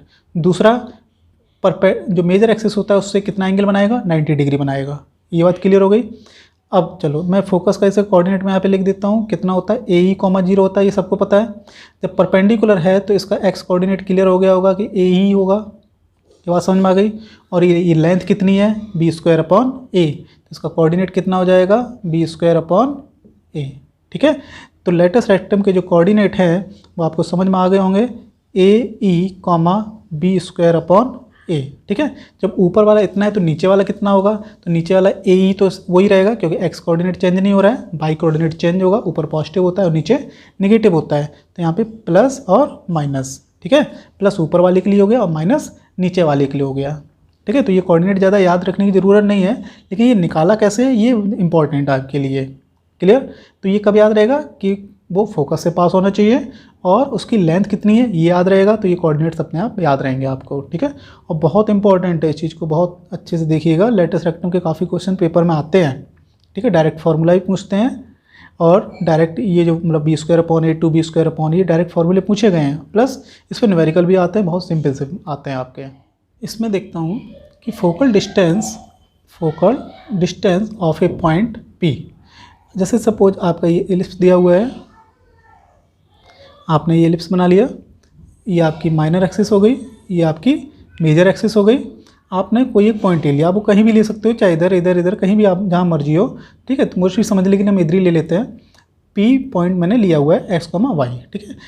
तो आपके फोकस कहाँ होते हैं, एक f ये होता है, दूसरा f ये होता है, ठीक है। f डैश बोल लीजिए, f1 f2 बोल लीजिए, हमें पेपर में लिखना तो होता नहीं है, समझने की बात है। तो फोकल डिस्टेंस, तो फोकल डिस्टेंस यहाँ से फोकल एक फोकस ये है, तो यहाँ से ये डिस्टेंस आपसे पूछ रहा है, एक ये हो गई तो दूसरी कौन सी होगी, ये वाली हो जाएगी।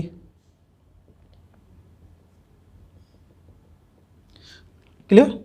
तो इस चीज़ को थोड़ा सा याद रखिएगा, ये जो फोकल डिस्टेंस होती है ये एक होगी a प्लस ई एक्स और दूसरी होगी a माइनस ई एक्स, ठीक है। ये दो डिस्टेंस हैं, एक ये है और एक ये है, दो हो गई, दो डिस्टेंसेस हैं। तो साथ में पढ़ लेते हैं इसको, साथ में ऐसे लिखते हैं a plus minus E x, ठीक है। तो एक्स कोऑर्डिनेट आपको पता होगा, जैसे मान लो सपोज 2,3 का आपसे पूछा जाए तो 2,3 की फोकल डिस्टेंसेस आप बताइए, तो 2,3 एक्स की वैल्यू आपको पता है ना 2, तो यहाँ पे 2 यूज कर लीजिएगा। क्लियर, ठीक है। इसेंट्रिसिटी इलिप्स की आपको डायरेक्ट दे सकते हैं या फिर निकलवा सकते हैं। निकालने के लिए हम आपको बता ही चुके हैं कि √1 minus b square upon a square से निकाल लेते हैं। ए क्या होता है, ये सेमी मेजर एक्सिस होता है, ठीक है, length of semi major axis. ये सारी चीज़ें क्लियर है। अच्छा, अब इसमें से कौन सा क्या होगा, अच्छा ये तो क्लियर है कि ये वाली लेंथ छोटी होगी, ये वाली लेंथ बड़ी होगी, ठीक है। तो इसमें कौन सी छोटी है कौन सी बड़ी आपको साफ साफ समझ में आ रहा होगा। क्लियर। तो हमेशा ये क्या होगा, यदि आप इस वाले जब पार्ट में चलेंगे तो a माइनस ई एक्स इधर काम करेगा, ठीक है, और इस पॉइंट के लिए a प्लस ई एक्स काम करेगा। यदि सपोज मैं पॉइंट यदि यहाँ पे ले लूँ तब a माइनस ई एक्स ये वाली हो जाएगी और a प्लस ई एक्स इधर से बनाने लगेगा, ठीक है। तो हमें ये पेपर में ये नहीं पूछा जाता है कि कौन किधर से कितना बना रहा है, बस डायरेक्ट फॉर्मूले आते हैं या डायरेक्ट क्वेश्चन आते हैं, ठीक है। तो आप कैलकुलेट करके बता दीजिएगा। अच्छा, इसमें क्वेश्चन ये कम पूछा जाता है, अब जो मैं बात करने वाला हूँ वो ज़्यादा इंपॉर्टेंट है, उस चीज़ को आप समझिएगा। यदि मैं इन दोनों को ऐड कर दूँ, ठीक है, तो दोनों फोकल डिस्टेंसेस को ऐड कर दूँ मैं, तो देखो ऐड करने में क्या आएगा, a plus E x, a minus E x. तो इन दोनों को ऐड कर दो, ई एक्स से ई एक्स कैंसिल हो जाएगा, तो कितना आया, 2a आया। ये बात समझ में आ गई, कितना आया, 2a। देखो अब ये जो है, अब यहाँ पे समझ में कोशिश कीजिए कि फोकल डिस्टेंसेस का जो सम है वो कांस्टेंट है, ठीक है। कांस्टेंट कैसे है, क्योंकि आप कोई भी पर्टिकुलर जब इलिप्स दिया होता है तो उसमें a और b की वैल्यू बिल्कुल फिक्स होती है, वो आपको मूवमेंट तो नहीं करता है, ठीक है। तो जब वैल्यू फिक्स हो गई तो जो फोकल डिस्टेंसेस का सम इसमें क्या हो गया, फिक्स हो गया। तो यहाँ पे मैं लिख देता हूँ सम ऑफ फोकल डिस्टेंसेस, ठीक है। इलिप्स की बात हो रही है तो पूरा सेंटेंस कंप्लीट कर लीजिएगा कि इन अ इलिप्स इक्वल टू क्या है, कांस्टेंट। अब कांस्टेंट वैल्यू कितनी है, 2 ऑफ a, और 2 ऑफ a क्या है, ये मेजर एक्सिस, मेजर एक्सिस मतलब मेजर एक्सिस की लेंथ। इतनी बात समझ में आ गई, ठीक है। अब जो आपका रिजल्ट निकल का है ये आपका पेपर में पूछा जाता है, और इसी बेस पे ही ये एक्चुअली, अब इलिप्स देखो वो समझ में आएगा इलिप्स बनता कैसे है। आपने क्या किया कि दो फिक्स पॉइंट कर दीजिए, f1 और f2, ठीक है।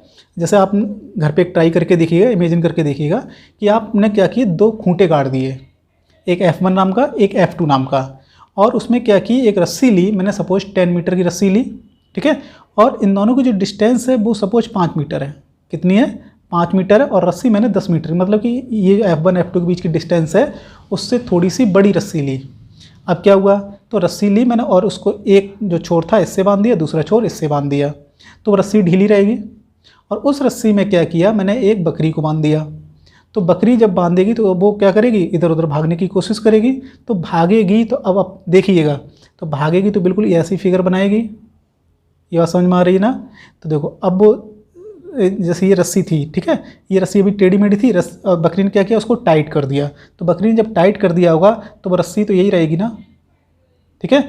ये कितनी है, सपोज ये आपने सपोज 10 मीटर की ली थी, तो 10 ही मीटर की तो रहेगी। अब सपोज आप वो रस्सी, वो बकरी है वो घूम के यहाँ पर आ गई, तो ये देखो ये यहाँ पर और ये यहाँ पर, तो रस्सी 10 मीटर की पहले भी थी, 10 मीटर की अब भी रहेगी। अब वो सपोज बकरी यहाँ पर आ गई, अब रस्सी की डिस्टेंस कितनी रहेगी, लेंथ कितनी रहेगी, तब भी 10 मीटर की रहेगी। अब बकरी सपोज यदि यहाँ पे आ जाए, यहाँ पे आ गई, तो यहाँ, तो अब ये जो रस्सी है वो कितने मीटर की रहेगी, अभी भी 10 मीटर की रहेगी। अब बकरी सपोज यदि यहाँ पे आ जाए तो क्या हो जाएगी, एक दो देखो रस्सी एक बार ऐसी, एक बार पलट के फिर ऐसी जाएगी, तो यहाँ पर ऐसी, यहाँ पे आप समझ आएगी। तो यहाँ पे जो पलटा हुआ है, तो ये जो डिस्टेंस है तो वो डिस्टेंस ये वाले के बराबर होगी, तो ये टोटल कितनी है 2a हो गई। तो ये तो मैं 2a निकाला है आपको कैलकुलेट करके, ये बात समझ में आ गई, ठीक है। अच्छा, दूसरी चीज़ क्या है, सपोज ये जो खूंटा है वो हमारा 5 मीटर की डिस्टेंस में मैंने लगाया था, रस्सी मैं यदि केवल 5 मीटर की लूँ तो वो तो टाइट हो जाएगी, तो उसको कोई मूवमेंट रहेगा, बिल्कुल मूवमेंट रहेगा, ठीक है। तब वो क्या बन जाएगा, जस्ट स्ट्रेट लाइन बन जाएगा आपका। क्लियर हो गई बात। अच्छा, सर्किल कैसे बनता है, सर्किल में केवल एक खूंटा होता है, दूसरा खूंटा नहीं होता है, ठीक है। मतलब एक पॉइंट फिक्स होता है, दूसरा उस पर मूवमेंट करता है। समझ में आ गया इलिप्स कैसे बनता है, कभी बना के देखिएगा, बकरी बांधिएगा, खूंटे गाड़िएगा। क्वेश्चन देखते हैं, इस तरह क्वेश्चन पेपर में आता रहता है। दिया हुआ find the equation of the ellipse whose focus is 1,0 and directrix x plus y plus 1 equal to 0 and e equal to 1/√2, ठीक है। क्वेश्चन के टाइप पे याद करते जाइएगा, किस टाइप का क्वेश्चन आएगा तो मुझे क्या करना है। आपको फोकस दे रखा है, डायरेक्ट्रिक्स दे रखी है और इसेंट्रिसिटी दे रखी है। तो जो जैसे मैं सॉल्यूशन इसका करने जा रहा हूँ बिल्कुल वैसे ही हर बार होगा, ठीक है। तो आप ये मत सोचिएगा कि ये हमारा जो क्वेश्चन है वो टाइप 1, टाइप 2, टाइप 3, टाइप 4 या टाइप 5 किससे आया हुआ है, इसकी बिल्कुल टेंशन ना लीजिएगा, ठीक है। तो अभी इसका मैंने थोड़ा सा कॉन्सेप्ट आपको बताया था, फोकस और डायरेक्ट्रिक्स में क्या रिलेशन होता है। यदि सपोज ये आपका फोकस है, ठीक है, तो और ये आपकी डायरेक्ट्रिक्स है, तो क्या करते हैं, यहाँ पे हमने एलिप्स बनाया हुआ था, ठीक है। तो थोड़ा सा मैं इधर कर लेता हूँ, फोकस इस साइड था, तो मैं क्या करता हूँ यहाँ पे एक पॉइंट ले लेता था, पी एक्स कोमा वाई लिया था, तो यहाँ से यहाँ की डिस्टेंस और यहाँ से यहाँ एक परपेंडिकुलर ड्रॉ करता था, ठीक है। तो ये वाला रेशियो, ठीक है, सपोज मैं इसको 1 नाम दे देता हूँ और इसको 2 नाम दे देता हूँ। तो मैंने क्या बताया था कि 1 अपॉन जो 2 होगा वो फिक्स होगा, और फिक्स किसके बराबर होगा, इसेंट्रिसिटी के इक्वल होगा। क्लियर। तो इस कॉन्सेप्ट को हमेशा याद रखिएगा कि देखो अब ये जो पॉइंट है वो फोकस आपको दे रखा है इसमें 1,0, और इस लाइन की इक्वेशन है वो भी आपको दे रखी है x plus y plus 1 equal to 0, ठीक है। अब वहाँ पे तो मैंने बताया था x equal to plus minus a upon e बताया था, मतलब ये वाला पार्ट था x equal to a upon e, ये वाला पार्ट था x equal to minus a upon e। लेकिन ये जो क्वेश्चन है वो टाइप 1 का नहीं है, ठीक है। इसलिए इसकी जो डायरेक्ट्रिक्स है वो x इक्वल टू समथिंग करके नहीं लिखी गई है, y इक्वल टू समथिंग करके नहीं लिखी गई। y इक्वल टू समथिंग जो होता है वो टाइप 2 के लिए हो जाता है, और यदि x और y दोनों मिक्स होकर आ रहे हैं तो इसका मतलब है कि जो इलिप्स बना हुआ है ये प्रॉपरली मतलब बहुत अच्छे टाइप वाला नहीं है। ये कौन सा है, टाइप 5 वाला है। तो टाइप 5 हम बाद में पढ़ेंगे, लेकिन मैं क्वेश्चन जो आता है इस टाइप का वो टाइप 1, टाइप 2, टाइप 3 किसी का भी हो सकता है। तो इसलिए जनरल क्वेश्चन है, तो इसको मैं सॉल्व कराने की कोशिश कर रहा हूँ, ठीक है। तो मैं क्या करूँगा, पहले इसको और इसके बीच की डिस्टेंस आप जानते हो, 2 कोऑर्डिनेट, आप इसके XY कोऑर्डिनेट है, इसका 1,0 कोऑर्डिनेट, तो ये डिस्टेंस निकाल लेता हूँ मैं। तो ये डिस्टेंस यदि निकालूंगा तो अंडर रूट x कोऑर्डिनेट का डिफरेंस x माइनस 1 का होल स्क्वायर कर दे रहा हूँ, प्लस y कोऑर्डिनेट्स का डिफरेंस y माइनस 0 का होल स्क्वायर, ठीक है। जो डिवाइडेड बाई 2 है उसको मैं उधर ले जाता हूँ, और ई की वैल्यू आपको दे रखी है 1/√2, राइट। अब सेकंड क्या है कि इस पॉइंट से इस वाली लाइन पे आपको क्या करना है, परपेंडिकुलर ड्रॉ करना है और उसकी लेंथ फाइंड आउट करनी है। तो लेंथ कैसे फाइंड आउट करते हैं, जैसे मान लो सपोज अल्फा कोमा बीटा से आप इस पे जब ड्रॉ करेंगे तो अल्फा कोमा बीटा इसको सेटिस्फाइड करता था, और divided by under root a square plus b square करते थे। तो वो चीज़ आपको आनी चाहिए, तो मैं इसको मैं डायरेक्ट कर दे रहा हूँ। तो यहाँ पे कोऑर्डिनेट x कोमा y है, तो x के बदले x लिखना है, y के बदले y लिखना है। तो यहाँ पे x प्लस y प्लस 1 उतना ही रहेगा। अब इक्वल टू 0 वगैरह मत लिख लीजिएगा, क्योंकि लेंथ निकालते हैं तो उसमें इक्वेशन गायब हो जाती है, ठीक है। और divided by under root a square plus b square, x का कोफिशिएंट 1 है, y का कोफिशिएंट भी 1 है, तो 1 स्क्वायर प्लस 1 स्क्वायर ही रहेगा। क्लियर। तो ये कितना हो जाएगा, अंडर रूट 2, और अंडर रूट कितना हो जाएगा, 2 हो जाएगा। ओके। अब उसके बाद क्या करते हैं, तो जो मुझे फाइनली इक्वेशन फाइंड आउट करनी होती है उसमें ये अंडर रूट नहीं रहना चाहिए, तो मैं दोनों तरफ का स्क्वायर कर दूंगा लास्ट में। तो क्या जाएगा आपका x माइनस 1 का होल स्क्वायर, और ये y स्क्वायर इक्वल टू, यहाँ पे ये कितना हो चुका था हमारे पास, अंडर रूट 2 हो चुका था, और स्क्वायर कर दिया तो 2 का स्क्वायर कितना हो जाएगा, 4, और वो 4 का मल्टीप्लाई कहाँ हो जाएगा, इस साइड कर दिया। अब यहाँ पे क्या बचा, x प्लस वाई प्लस 1, उसका भी तो होल स्क्वायर करना होगा मुझे, तो यहाँ पे होल स्क्वायर कर दिया, ठीक है। अब जितना भी इसको सिंप्लीफाई कर सकते हो उतना सिंप्लीफाई करना होगा, ठीक है, क्योंकि ये सब चीज़ें आपको घर पे प्रैक्टिस करनी पड़ेगी, इसको मुझे कैसे सॉल्व करना है। तो अब इसको आप थोड़ा सा एक्सप्लेन कर लीजिए यार, एक्सपेंड कर दीजिए। तो इसका स्क्वायर आप जानते ही होंगे, राइट। अब इसका स्क्वायर आपको आना चाहिए x प्लस वाई प्लस 1 का होल स्क्वायर। तो a plus b plus c का होल स्क्वायर क्या होता है, a square plus b square plus c square plus 2ab plus 2bc plus 2ca। ठीक है, उसके अकॉर्डिंग करेंगे तो x square plus y square plus 1 square बन ही रहेगा, लिख देता हूँ मैं एक बार। तो एक आ जाएगा 2xy, अब इन दोनों का कर लेता हूँ तो 2y आएगा। अब पहला और लास्ट कर लेता हूँ तो ये 2x आ जाएगा। ठीक है, तो फॉर्मूले याद होने चाहिए, फिर से रिवाइज करा दे रहा हूँ। a प्लस बी का होल स्क्वायर जैसे होता है a square plus b square plus 2ab, ऐसे a plus b plus c का होल स्क्वायर जब करेंगे तो a square plus b square plus c square plus 2ab plus 2bc plus 2ca, मतलब दो दो पेयर बनाते चले जाते हैं और सॉल्व करते जाते हैं। ठीक है, अब इस 4 का मल्टीप्लाई कर लेंगे, एक्स स्क्वायर एक साथ कर लेंगे, वाई स्क्वायर एक साथ कर लेंगे, एक्स इंटू वाई एक साथ कर लूँगा, एक्स एक साथ लिखूँगा, वाई एक साथ लिखूँगा, उसके बाद कांस्टेंट वाला एक साथ लिखूँगा और राइट हैंड साइड में इक्वल टू 0 कर दूंगा। ठीक है, तो आगे ये आप काम कर लेंगे, तो वो तो कैलकुलेशन है, ये सबको आती है। मैन ये क्वेश्चन जब आएगा तो उसको सॉल्व कैसे करना है, प्रोसीड कैसे करना है, वो चीज़ मैंने आपको समझा दी है। क्या क्या आएगा, फोकस दिया हो, डायरेक्ट्रिक्स दी हो और एसेंट्री शीट दे रखी हो, तो उस क्वेश्चन को मैं इस तरीके से सॉल्व करूँगा। क्लियर, इस चीज़ को नोट डाउन अच्छे से कर लीजिएगा और इस पर क्वेश्चन नंबर 1 एंड उसके अंदर लिख दीजिएगा कि मतलब टाइप अपना बनाते जाइए। ठीक है, अब जैसे कुछ भी आप लिख सकते हो, क्वेश्चन नंबर 1 क्वेश्चन नंबर 2 अलग अलग इसके नोट्स बनाते जाइएगा। और जो सिमिलर टाइप है उनको बार बार मत लिखिएगा कि पता लगे ये क्वेश्चन मैंने फिर से ऐसे ही करा दे रहा हूँ, ये क्वेश्चन चेंज कर दिए, उसको फिर से आप नोट्स बना रहे हैं। जो कुछ नोट्स में तो उसको थोड़ा सा क्वेश्चन में समझ लेता हूँ। न्यूमेरिकल क्वेश्चन लिया हुआ है मैंने एक, 16x square plus 25y square equal to 400। ठीक है, ये एलिप्स की इक्वेशन है। तो इसको पहले मैंने बताया था कि जो इक्वल ये कांस्टेंट वाला टर्म है वो हमारा कैसा रहना चाहिए, 1 के इक्वल। ठीक है, तो मैं क्या करूँगा, 400 से दोनों तरफ डिवाइड कर दूंगा।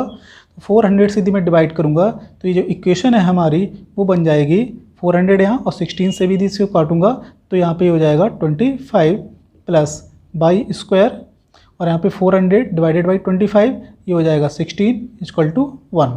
ठीक है, तो यहाँ पे आपको क्या देखने को मिला कि ये वाला पार्ट है इस वाले से बड़ा है। ठीक है, पेपर में ऐसे ही करना है कि हमें ए स्क्वायर बी स्क्वायर बार बार नहीं लिखना है। तो यहाँ पे आप समझ गए होंगे। तो यहाँ पे जो ए स्क्वायर की वैल्यू ये हो गई, ये आपकी बी स्क्वायर की वैल्यू हो गई, ए इक्वल टू आपका 5 हो गया, अब बी इक्वल टू आपका 4 हो गया। ठीक है, इतना समझ गए। जैसे ये लिखा है तो ये काम करते ही खन सबसे पहले इस एंट्रीसिटी पर आप फोकस कर लीजिएगा। इस एंट्रीसिटी 1 माइनस, तो 16/25 छोटा वाला ऊपर, बड़ा वाला नीचे। इसको सॉल्व करेंगे तो 25 में से 16 गया 9 बचता है, तो 9/25 तो 3/5 आ जाएगा। ठीक है, तो हमारी क्या क्या चीज़ें क्लियर हो गई। इस एंट्रीसिटी निकल आई, कितनी है इसकी वैल्यू 3/5, इतनी बात क्लियर हो गई। इसके बाद सीधा सीधा हम फोकस पे भी फोकस कर लेते हैं। तो फोकस के जो कोऑर्डिनेट थे हमारे वो हमारे क्या थे, plus minus a e, 0। Right, तो अब आपको a की वैल्यू आपको पता है और e की वैल्यू भी पता है, तो आपको a इंटू ई, तो a इंटू ई करेंगे, 5 से 5 कैंसिल हो जाएगा, 3 बचेगा, तो ये कितना हो जाएगा, प्लस माइनस 3,0। राइट, तो ये टाइप 1 का क्वेश्चन है, नहीं तो अदरवाइज ये कोऑर्डिनेट्स चेंज हो जाते हैं। थोड़ा सा ध्यान रखिएगा कि ये वाला जब पार्ट बड़ा है, मतलब एक्स स्क्वायर के नीचे जो लिखा हुआ है वो बड़ा है, वाई स्क्वायर के नीचे लिखा है वो छोटा है, तो उस केसेस में क्या रहता है। ठीक है, ये मैंने आपको याद कराया था। चलो फोकस हो गया हमारा। डायरेक्ट्रिक्स में से, डायरेक्ट्रिक्स क्या होते हैं, इसके कोऑर्डिनेट नहीं होते हैं, इसके क्या होते हैं, इक्वेशंस होती हैं। तो इसकी इक्वेशन मैंने क्या आपको बताई थी, x equal to plus minus a upon e, तो ये हो जाएगा प्लस माइनस a की वैल्यू आपकी 5 है और e की वैल्यू 3/5। ठीक है, तो अपॉन 5, तो यहाँ ब्रैकेट में लिख देता हूँ 3/5, तो ये 5 ऊपर जाएगा तो 25 हो जाएगा, तो प्लस माइनस 25/3। ये बात समझ में आ गई। तो फोकस हो गया, डायरेक्ट्रिक्स हो गया आपका। तो ये दोनों इक्वेशन क्लियर। अब क्या बचा हमारे पास, लेटस रेक्टम। लेटस रेक्टम आपकी इसकी लेंथ सबसे पहले पूछी जाती है, तो इसको बहुत याद रखिएगा, 2b² अपॉन a था हमारा। तो देखो 2b², b² की वैल्यू आपकी 16 है और a इक्वल टू आपका 5, तो ये हो गया 16 दूनी 32/5। यहाँ तक निकल आया। ठीक है, अब मेजर एक्सिस माइनर एक्सिस। अच्छा, अभी मैंने क्या निकाला था, लेटस रेक्टम। तो लेटस रेक्टम को मैंने फिर से एक बार रिवाइज करा देता हूँ। लेटस रेक्टम कहाँ से पास होता है, फोकस से पास होता है। ठीक है, एक चीज़ हो गई। दूसरा, जो लेटस रेक्टम होता है मेजर एक्सिस से क्या होता है, परपेंडिकुलर होता है। ये बात क्लियर हो गई। डायरेक्ट्रिक्स जो होती है वो भी मेजर एक्सिस से क्या होती है, परपेंडिकुलर होती है। अच्छा, तो फिर मेजर एक्सिस जो हो गई सॉरी मतलब डायरेक्ट्रिस और लेटस रेक्टम जो बनेंगे वो आपस में कैसे हो जाएंगे, पैरेलल हो जाएंगे। क्यों? क्योंकि ये आप फिगर बनाएंगे तो आप देख लीजिएगा कि ये दोनों लेटस रेक्टम डायरेक्ट्रिस पैरेलल होते हैं और ये दोनों किसके, मेजर एक्सिस के परपेंडिकुलर होते हैं। ये सारी बात आप रिवाइज करते जाइएगा। ये बात क्लियर हो गई। अब ये टाइप 1 का क्वेश्चन है तो ठीक है, इसका सेंटर क्या हो जाएगा, सेंटर 0,0 हो जाएगा। यहाँ तक क्लियर हो गया। वर्सेस क्या होता है, मेजर एक्सिस कहाँ पर कट करते हैं। ठीक है, तो मेजर एक्सिस कहाँ पे कट करते हैं, इसका मैंने बताया था +-a,0। ए की वैल्यू 5 है तो ये हो जाएगा +-5,0। क्लियर। यहाँ तक मेजर एक्सिस हो गया, सॉरी वर्टिसिस हो गया। अब मेजर एक्सिस की पहली बात तो लेंथ आपको पता होनी चाहिए, 2a होती है, 2a मतलब 10 हो गया। माइनर एक्सिस की लेंथ कितनी हो जाएगी, 2b, तो 2b यहाँ पे कितना हो गया, 4 दूनी 8 हो गया। ठीक है, इनकी इक्वेशन क्या हो जाएगी, मेजर एक्सिस की इक्वेशन x एक्सिस मतलब y = 0 और यहाँ पे माइनर एक्सिस क्या हो जाएगा, y एक्सिस का मतलब हो गया x = 0। ठीक है, इतनी बात समझ में आ गई सारी। ठीक है, हमने फिगर नहीं बनाया था, फिगर बिना बताए सब कुछ आपको बता दिया है। ऐसे कुछ होगा, बात क्लियर हो गई। अब यहाँ पे क्या करते हैं हम लोग, देखो ये सेंटर हो गया, ये फोकस हो गया, ये आपके वर्टिसिस हो गए, ये आपके डायरेक्ट्रिस हो गया। ठीक है, ये आपका लेटस रेक्टम होता है। और क्या बच्चा, इसेंट्रिसिटी कैसे निकालते हो, मेन फोकस कहाँ रहता है कि इसेंट्रिसिटी का मतलब होता है उत्केंद्रता, मतलब कि उसकी लचकता कितनी है। ठीक है, तो ये वाला कॉन्सेप्ट किस पे रहता है, दिस अपॉन दिस = E। ठीक है, ये भी बता दिया था आपको, फोकस, डायरेक्ट्रिस, इसेंट्रिसिटी सब कुछ तो बता दिया आपको। तो इस क्वेश्चन को एक ही, देखो छोटे से टॉपिक मैंने कितनी चीज़ें आपको बताई हैं, 1 2 3 4 5 6 7 8 चीज़ें बताई हैं और ये बहुत इंपॉर्टेंट है। बिल्कुल जैसा लिखा हुआ है इसको आप 5-6 बार प्रैक्टिस कीजिए और बिल्कुल आप दिमाग में उतार लीजिए। ये जो है ये समझ लो आप 70% 75% चांसेस हैं कि केवल इतने में से ही आपको पेपर में एक क्वेश्चन मिल जाएगा।